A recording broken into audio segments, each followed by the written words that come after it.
que em Gálatas 6 fala que 6:7 fala que tudo que o homem semear, isso ele certamente se ele ceifará. Então, das coisas mais simples, né, até as mais complexas, tudo que a gente planta, lá na frente a gente vai colher. Se a gente planta hoje, talvez uma palavra errada na vida de alguém, uma forma de agir, isso vai se reverter, ou a gente vai colher isso de alguma forma, né? Talvez é o pai que amaldiçoa o filho, a mãe que talvez sempre fala, mas essa criança não tem jeito. Então, as palavras, elas podem também, de alguma forma, voltar, porque você está plantando ali, e ainda mais uma atitude baseada na sua ira, né? Porque nós somos seres humanos e em algum momento da vida nós já ficamos bravos, já tivemos aí atitudes que não foram legais, que depois a gente se arrependeu, porque você agir quando você está revoltado com alguma coisa, você não sabe a consequência daquilo.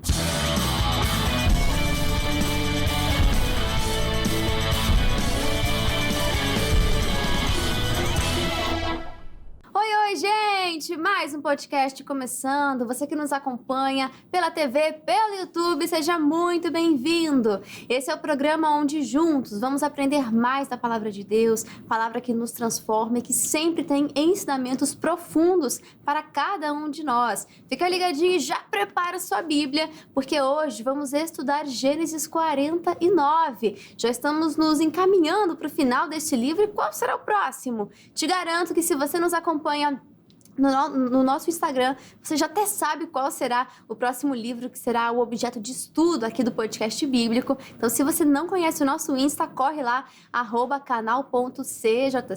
Lá você confere as novidades, os bastidores, tudo, além de conteúdos exclusivos. Então, siga a nossa página lá, porque vai ser bênção para você, tá? Mas voltando aqui, ainda estamos em Gênesis, e o capítulo de hoje, nós veremos aqui Jacó abençoando os seus filhos, e ele vai morrer aqui, vai ter o registro nesse capítulo, até nos 50, né, a gente vai ver um pouquinho sobre a questão do luto, mas nesse capítulo 49, nos 33 versículos, veremos o Jacó distribuindo ali a bênção, né, o legado, a herança para cada um dos seus filhos, e profetizando a respeito deles, e tem muita coisa interessante para a gente aprender, e vai ser um programa muito rico, tenho certeza disso. Além da sua Bíblia, separe também aquele caderno para você registrar tudo que Deus falar com você, tudo que lhe saltar aos olhos, tá bom?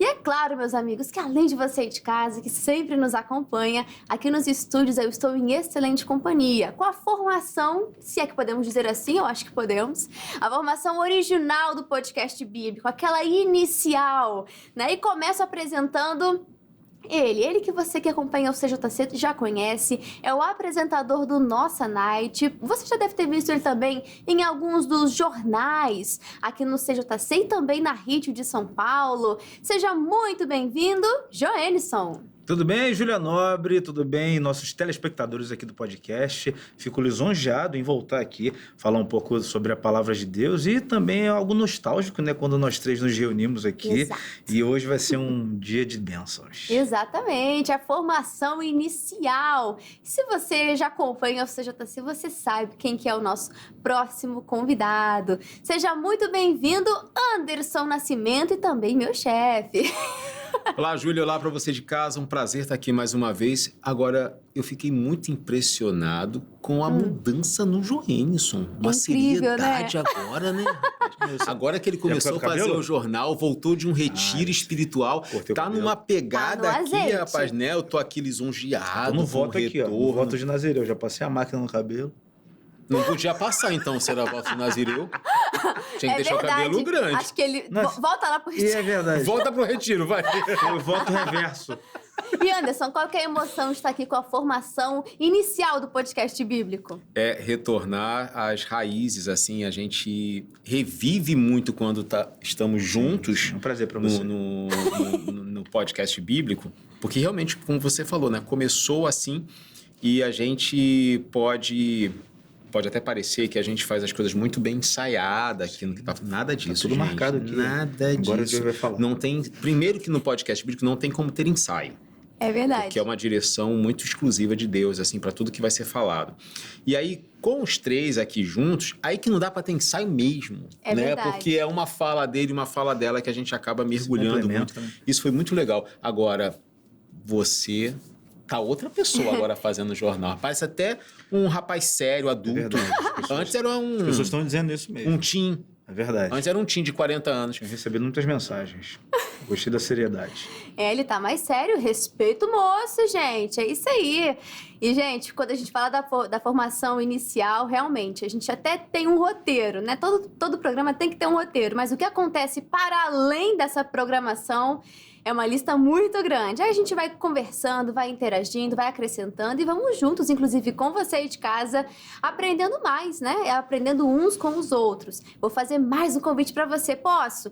Vai lá no nosso canal do YouTube, porque por lá você pode registrar a sua participação. Você pode comentar no decorrer de todo o programa e registra lá o seu comentário, a sua dúvida de repente.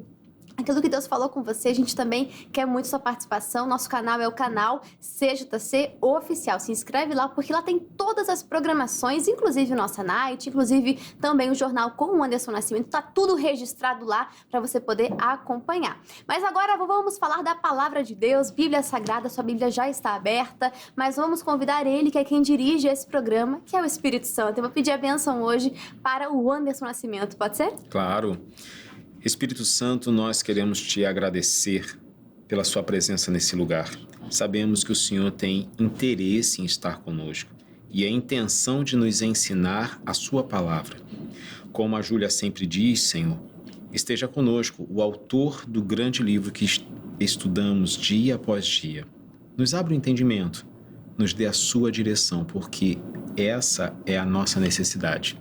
Obrigado e amém. Amém, graças a Deus. Muito obrigada, Anderson. E agora sim a gente pode começar. Você já abriu a sua Bíblia. Nesse capítulo a gente vai ver várias coisas, né? Ele tem um teor assim muito profético, também um teor histórico e espiritual. E vamos ver aqui o Jacó, ele vai olhar também para a história de cada um dos filhos, o caráter de cada um, as atitudes e as consequências, né? A gente vai ver esse capítulo, ele apontando também fortemente para o Messias, né? A promessa messiânica. Então, é um capítulo muito rico. E vamos começar no versículo 1, que vai nos dizer assim: E depois chamou Jacó a seus filhos e disse: Ajuntai-vos e anunciai-vos-ei o que vos há de acontecer nos derradeiros dias. Aqui Jacó estava se aproximando dos seus últimos dias, e aqui ele vai começar a distribuir as bênçãos, né? Ele fala: juntai-vos e ouvi, filhos de Jacó, e ouvi a Israel vosso pai. E ele começa falando sobre o Rúben, aqui do versículo 3 ao versículo 4, onde ele diz: Rúben, tu és o meu primogênito, minha força e o princípio de meu vigor, o mais excelente em alteza e o mais excelente em poder. Inconstante como a água, não serás o mais excelente, porquanto subiste ao leito de teu pai, subiste ao leito de teu pai, então o contaminaste e subiste à minha cama. A gente já estudou aqui em outros capítulos, não mergulhamos nesse tópico em si, foi um versículo apenas onde tem o registro de que Rúben se deitou com a concubina de seu pai. E aqui é interessante a gente olhar, porque naquele capítulo onde esse fato aconteceu, há apenas o registro desse fato e mais nada. Não há a reação de Rúben, não há a reação de Jacó. E agora, nos derradeiros dias dele, onde ele vai colocar ali a bênção, a bênção profética sobre cada um dos filhos, nós vamos ver que o Jacó traz esse assunto à tona. E aí, Joe, eu fiquei pensando o seguinte: por que será que não foi mencionado isso, ou que, de repente, pai e filho não se entenderam lá quando aconteceu o fato? Foi deixado aqui para os momentos finais da vida de Jacó. Fiquei pensando, se a gente, trazendo para nossa realidade, né? Se acontece alguma desavença, alguma situação, tem pessoas que se calam, né? Que se fecham, que não falam mais no assunto, vão guardando, aí vai gerando uma raiz de amargura até. E Jacó, a gente vê que ele deixou para os últimos momentos. Tem algum significado aqui? O que nós podemos entender do texto? A gente estava até conversando antes de entrar aqui no ar, né, sobre isso, questionando por que ele não expôs isso ao filho, porque foi uma falta grave, né? Ele se deitou com a concubina do pai, né? E isso foi muito grave. E por que ele não chegou e falou com ele? A gente vê que a palavra ela fala que a gente não deve deixar o sol se pôr sobre a ira. E muitas vezes a pessoa, quando ela está irada ou quando está com alguma questão, seja com algum familiar, ou seja com alguém que ela precisa resolver, ela adia isso, né? Deixa isso para amanhã. E isso é algo que pode ser muito nocivo porque se você deixa uma amargura, por menor que seja, dentro do coração, aquilo tem a tendência de crescer com o tempo. Então, tem coisas que talvez se você tocar naquele assunto, talvez pode doer na hora, mas existem coisas que seriam evitadas se você talvez chamasse alguém para conversar naquele momento, se você expusesse aquele problema, se você conversasse ali cara a cara ou falasse sobre aquilo, você evitaria que talvez uma dor ela aumentasse, né, ali no coração. E tem coisas que são vamos dizer, delicadas para se falar, mas no caso deles, eram pai e filho. Então, quantos pais e filhos, quantas pessoas que têm ali um contato diário, são família e deixam problemas de se acumularem e não param para conversar. Isso pode trazer consequências ruins, né? E a raiz, se a gente for comparar com uma árvore ou qualquer planta, o tempo vai passando, a raiz só vai ficando mais funda, mais forte e mais difícil de você arrancar, né? Então, quanto mais tempo passa e a raiz vai crescendo no coração, fica mais complexo de se resolver. Não impossível, né? Mas vai pedir de ambos ali disposição e realmente querer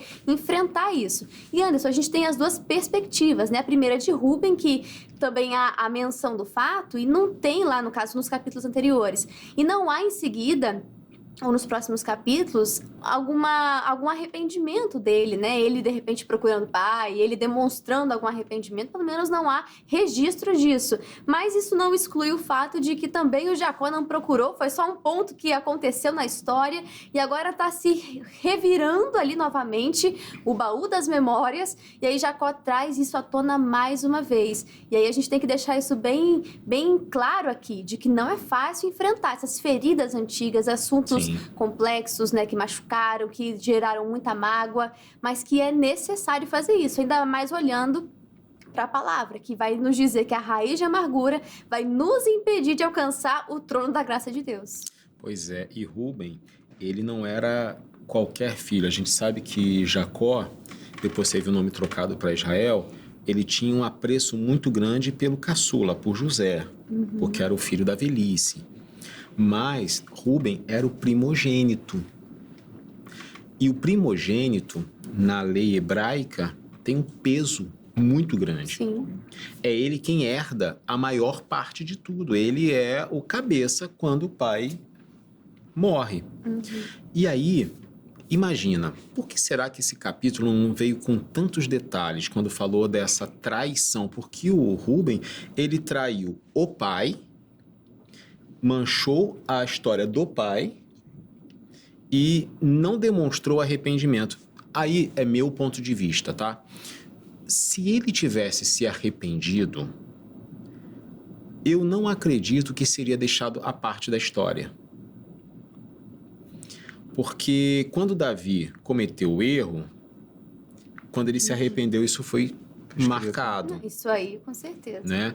Quando Pedro negou Jesus, depois ele teve o choro amargo, copioso, para demonstrar que houve arrependimento. Então, assim, por que Rubem não teve essa descrição do arrependimento? Porque talvez ele não tenha se arrependido. Ele talvez tenha achado, meu pai já tinha a mulher dele, tinha as concubinas, era várias, por que essa daí é tão importante?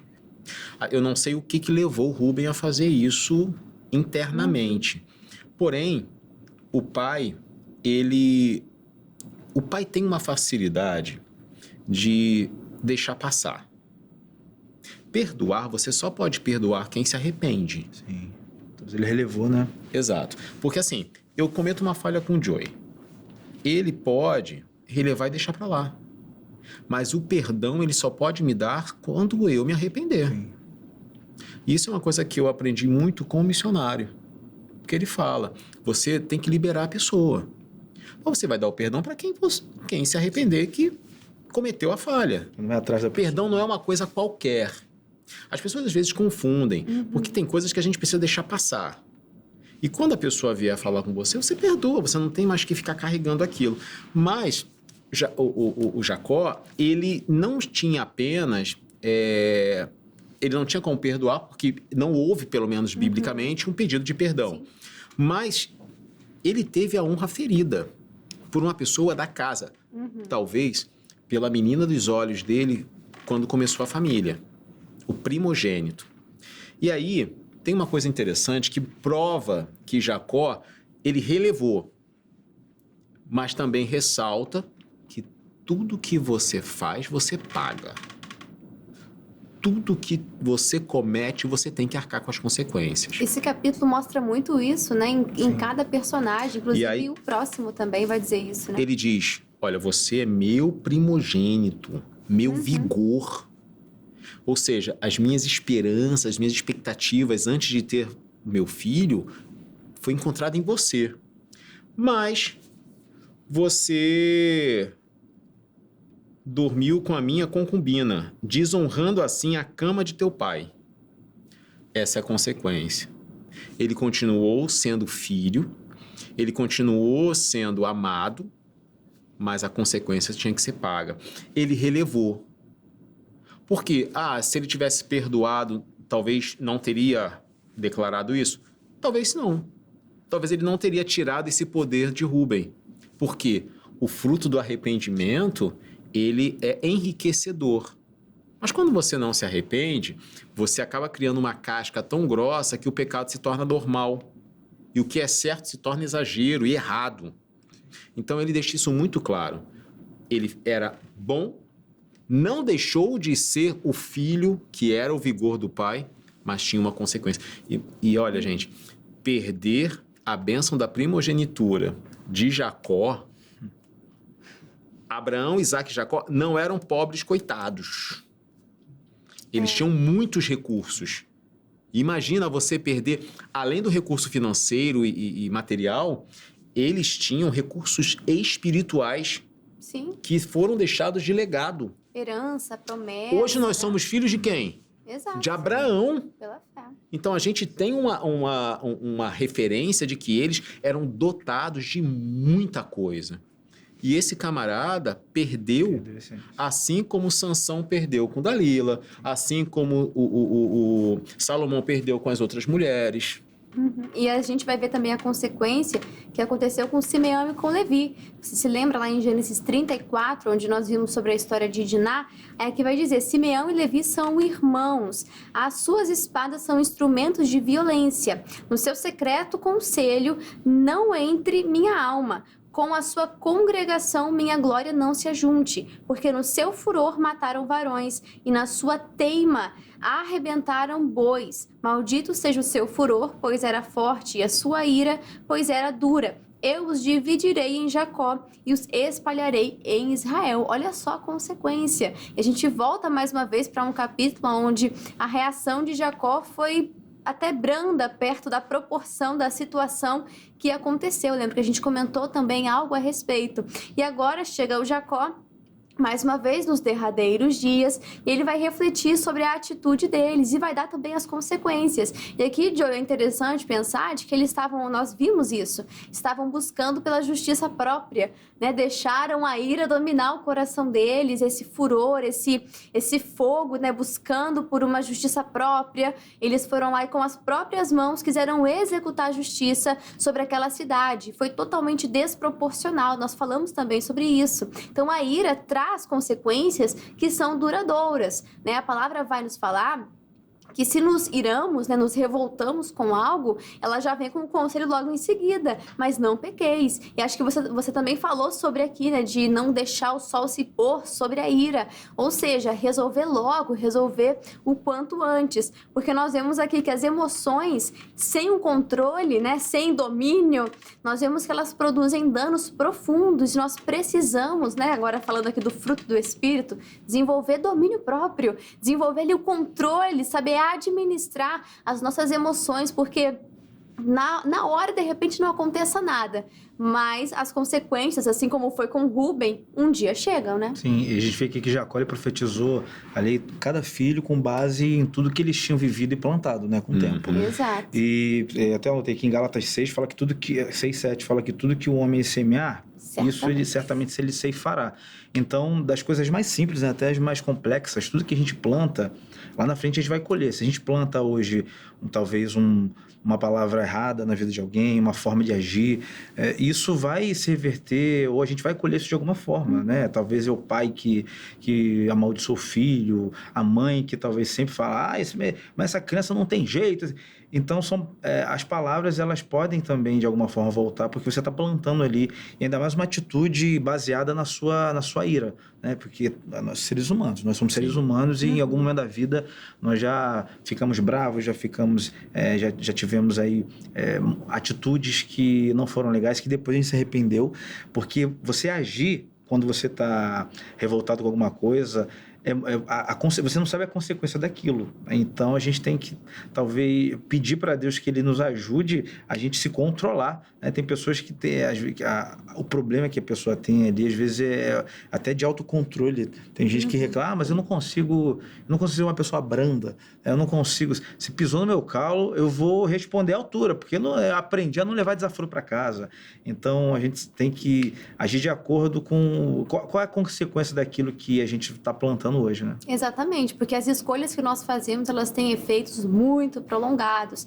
Então, antes de qualquer atitude, né, peça a Deus um vislumbre do que pode acontecer. Peça a Deus discernimento, né? Eu acredito, já falei aqui outras vezes, de que se de repente Davi tivesse um vislumbre do que iria acontecer com a sua casa, né, com toda a sua família, em decorrência daquele pecado, dele atender ao desejo, tenho certeza que ele não faria. Não posso falar tenho certeza, né? Mas pelos fatos que nós observamos, dá grandes indícios de que ele não iria cometer, então, aquele fato, porque a espada nunca mais se ausentou da casa de Davi. Então, pense além de quando você for fazer alguma coisa, ou buscar por justiça própria, ou atender ao desejo da carne, ao prazer, porque isso tem um efeito imediato, né? Então, ali um prazer imediato, mas as consequências, meu amigo, elas são bem prolongadas. Então, pense bem antes de irar e cometer algum pecado, em agir no impulso, agir no calor da emoção. Peça discernimento a Deus. E aqui, Anderson, do 8 ao 12, não vai dar tempo de ler o texto,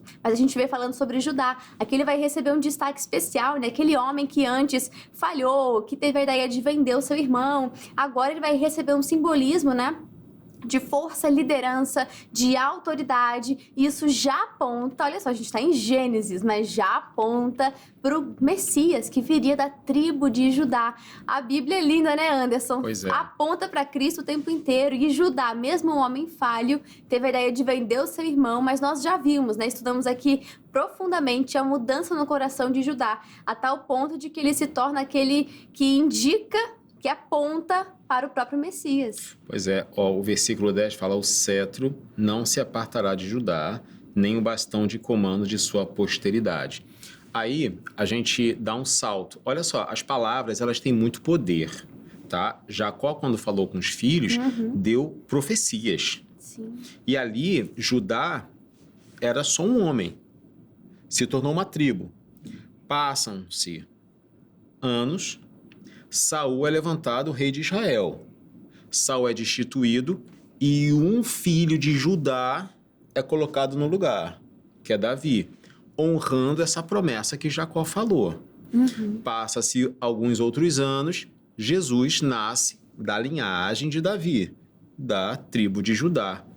Ou seja, isso aqui dá uma referência de o que eu falo não se limita só à pessoa que está me ouvindo. Vou fazer uma ponte com aquilo que a gente trabalha e até o fato do psicologia e propósito. Uma fala que você diz para alguém na construção daquela pessoa, seja criança, adolescente, aquela fala, você, mas eu falei de cabeça quente. Pois é, falou mal. Falei e tem que entender que a vida ele vai ouvir muita coisa assim, mas não era para ter ouvido de você. Ele vai criar uma certeza que pode conduzir ele adulto, ele como pai, ele como neto, ou melhor, como avô para o seu neto, e o neto, eles podem ir replicando aquela fala. Exatamente aqui. Jacó fala uma coisa que a gente hoje vê a mudança de Judá, porque ele quis vender o irmão, mas foi levantado como chefe da tribo que levaria Davi e Jesus. Ou seja, por que com Rúben não foi a mesma coisa? Por conta das decisões e atitudes que ele tomou. Judá é vista como uma tribo ilustríssima. Não foi qualquer um que veio de Judá. Não, e é fortíssima a transformação que tem nele. Nós estudamos aqui capítulo por capítulo, vimos assim, depois que ele tem a ideia de vender o irmão, aí no próximo capítulo ele se deita com a própria cunhada, sem ter, com a própria nora, sem saber, e aí depois tem ele é bem hipócrita ao acusar ela, mas ele estava tão no erro quanto. E aí é uma história longa que nós vamos vendo, a tal ponto de um Judá totalmente transformado que intercede pelo irmão Benjamim. E lá com José, que ele teve a ideia de vender o próprio irmão, agora ele está se colocando no lugar do irmão, se oferecendo por fiador. Então nós vimos a transformação que Deus fez no coração de José, de Judá, de todos os irmãos. E tem sido algo maravilhoso esse estudo, porque é o que o poder de Deus pode fazer, ele transforma pessoas. Agora, Júlia, só um detalhe bem rápido. Por que Judá fez tudo isso e chegou ao ponto de ser o precursor de uma tribo que geraria Jesus? Você fala assim, pô, mas ele era tão vacilão e olha só o que aconteceu com ele. Mano, essa é uma das demonstrações que Deus ele consegue pegar o seu passado, jogar realmente no mar do esquecimento, revigorar, reestruturar a sua história e remir o tempo.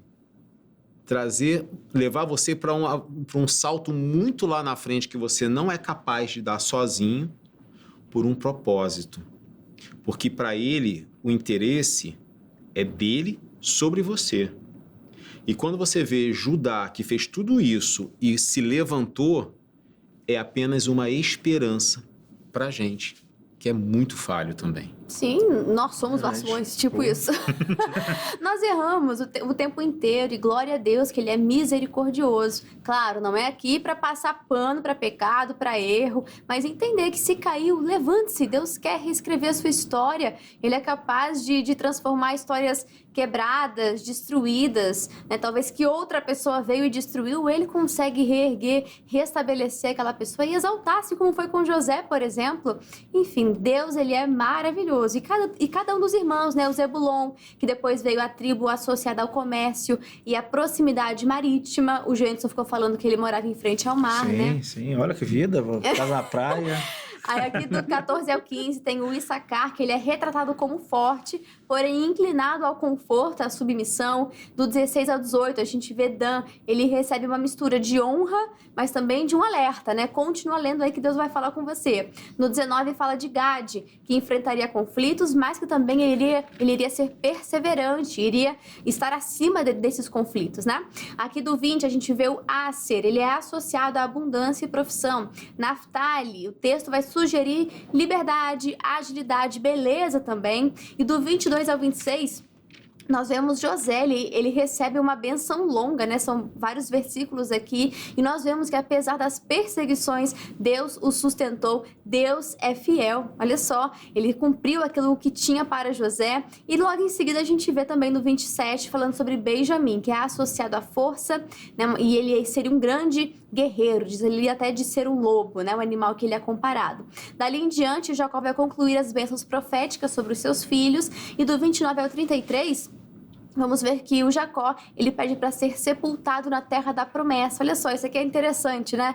Que apesar de estar morrendo aqui, né, no capítulo 49, nós vemos que o desejo dele é estar junto à promessa, né? Vemos que apesar de ser um peregrino, de estar ali no Egito, sendo sustentado primeiramente por Deus, nós vemos que o desejo do coração dele é estar junto à promessa, é estar com Canaã, que ele pede para que os seus ossos sejam levados à terra da promessa. Isso é maravilhoso. Nós vemos alguém que, apesar de seus dias estarem findando, os olhos dele estão para a eternidade, para a promessa do Senhor, e que assim também possa ser eu, você, todos nós. Tinha até mais coisa para a gente poder falar, mas o tempo não nos permite. Mas vamos encerrar com chave de ouro, que é o comentário do missionário R.R. Soares, que nos diz assim: Israel abençoou os filhos de José e pôs sobre Efraim, o filho mais novo, a sua mão direita, a qual representa a maior bênção, e a esquerda sobre o primogênito Manassés. O patriarca agiu assim, pois ambos seriam grandes tribos, mas Efraim seria maior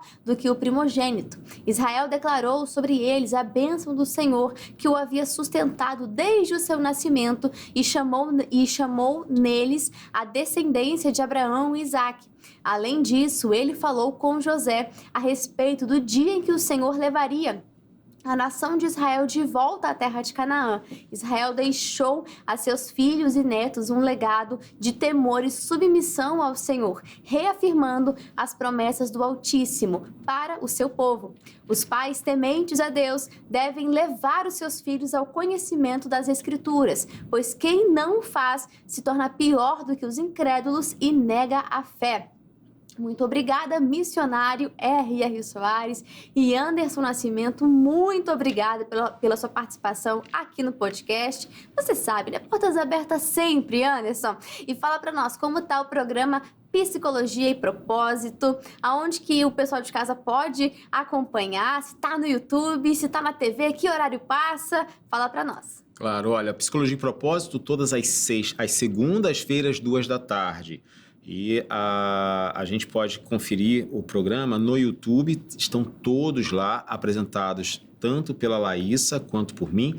Lá fica aberto e disponível para todo mundo. E só um comentário, claro. Eu tive a honra de participar do programa que introduz o livro de Gênesis, né? E eu queria bem voltar amanhã para fechar. Combinado. Então tá bom. Aqui. Fechou. Nossa, amanhã eu tô aqui. Você fica quieto. Eu também quero vir. Ai, Anderson, só mais uma coisa. O seu Instagram, para quem quiser te acompanhar um pouquinho mais. É Anderson Nascimento Oficial. Tá lá, tem sempre uns videozinhos falando sobre vários assuntos. Você é meu convidado, é muito bem-vindo. Show, valeu, Anderson, e muito obrigada, Joey. E falar pra nós como tá o Nossa Night. Eu sei que passa de noite, né? Acho que tá no próprio nome. Mas que dia da semana é? Qual horário específico? Tá no YouTube e qual também suas mídias sociais? Mas é claro que tá maravilhoso, né? Programa aqui da casa, um dos melhores programas de entrevistas aqui, né? Senhor, que a glória seja pra ti. Toda quinta-feira, às 21h, Nossa Night, sempre recebendo aí um convidado com uma história de vida, com uma história de testemunho, uma história que vai levar aí, com certeza, pra você muita informação e vai agregar também na sua vida, tá? Então, toda quinta às 21h. E se você quer ficar aí por dentro também do que acontece, pode ir no meu Instagram, no @joenilsonsantos_. Sempre eu posto lá também as coisas sobre o Nossa Night e aqui no canal CJC. Obrigado, Júlia. Até a próxima. Isso aí. E tem também um outro perfil do Joenilson que é muito interessante, que é o de locuções, né? Que você mostra os seus trabalhos. Fala um pouquinho pra gente. É verdade. Tem um tempo que eu não posto, né? Joenilson Locuções. Mas se você precisar de um off, alguma coisa aí para sua empresa, por favor, contacte. Vai lá então, faz o boa noite. Boa noite. Passou no teste, é isso aí. Muito obrigada, meus amigos. E obrigada a você de casa pelo seu carinho, pela sua audiência. Dever de casa, que é para fechar com chave de ouro o livro de Gênesis. Faça a leitura de Gênesis 50 e volte para o próximo podcast bíblico, porque vai ser muito bom. Eu conto com a participação de cada um de vocês. De repente, essa dupla aqui, eu deixo eles voltarem para participar do último programa. Pode ser? O que vocês acham? Aceitam? Eu vou voltar, porque eu comecei... Então também vou vir. Então tá combinado. E eu aguardo cada um de vocês em Gênesis 50 para fechar com chave de ouro esse livro maravilhoso. Obrigado pelo seu carinho, pela sua audiência. Um grande abraço e que Deus os abençoe. Até mais. Tchau, tchau. Gostou desse vídeo? Deus falou com você? Então já deixa o seu like, deixa o seu joinha e nos ajude compartilhando. Se foi bênção para você, se te edificou, também será bênção para outras pessoas. Deixa Deus te usar. Compartilha no grupo dos amigos, grupo da família, nas redes sociais, fique à vontade. E falando em mídias sociais, você já conhece o nosso Instagram? O @canal.cjc. Lá a gente sempre coloca bastidores, novidades. É lá que acontecem as votações para os próximos livros que vamos estudar aqui no podcast bíblico. Você não pode ficar de fora, né? Então seja um seguidor do @canal.cjc. E também compartilhe o nosso perfil, tá bom? Te convido a ser um inscrito aqui do canal do YouTube. Se você ainda não é um inscrito, meu amigo, tá perdendo e muito! Se inscreva no nosso canal do YouTube, e ative as notificações para que assim que a gente subir um vídeo novo, você vai ser o primeiro a ser avisado, tá bom? Muitas bênçãos aqui no canal do YouTube, que Deus te abençoe e já pode seguir aqui para o próximo vídeo. Até mais!